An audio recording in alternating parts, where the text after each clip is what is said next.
আসসালামু আলাইকুম রহমতুল্লাহ।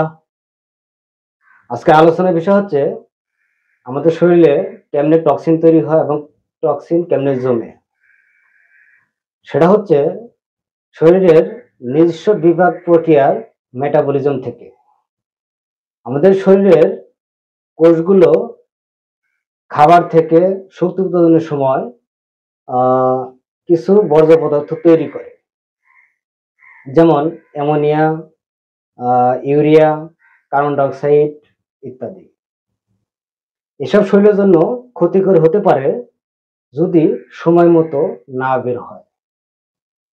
যেমন খাবার পানি থেকে, প্রসেস ফুড, প্রিজারভেটিভ, রং, ফ্লেভার ইত্যাদি ইত্যাদি থেকে।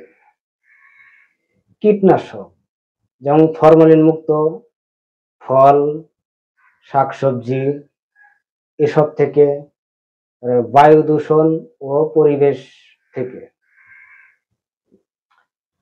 অতিরিক্ত ওষুধ সেবনের ফলে, অস্বাস্থ্যকর জীবনযাপনের কারণে, ঘুমের অভাব, মানসিক চাপ, পর্যাপ্ত পানি পান না করা। শরীরে টক্সিন মুক্ত করবেন কিভাবে? ১ নম্বর হচ্ছে লিভার পরিষ্কার করে। ২ নম্বর হচ্ছে কিডনি ইউরিনের মাধ্যমে বর্জ্য পদার্থ বের করা। চামড়া, এটা হচ্ছে ঘামের মাধ্যমে টক্সিন বের করা। তারপর অন্ত্র, মলত্যাগের মাধ্যমে টক্সিন বের করা।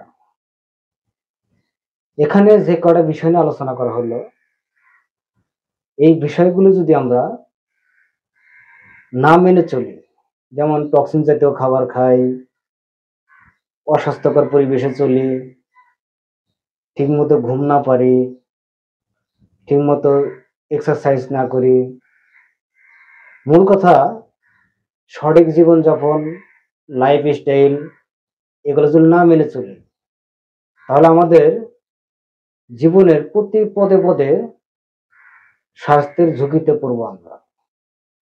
কাজে আসুন আমরা সবকিছু জীবনধারা সঠিক মোতাবেক চলি এবং চলার চেষ্টা করি। আস্তে আস্তে টক্সিন মুক্ত খাবার খাওয়ার চেষ্টা করি, ভালোভাবে জীবনযাপন করার চেষ্টা করি। ধন্যবাদ। ভালো থাকবেন সবাই।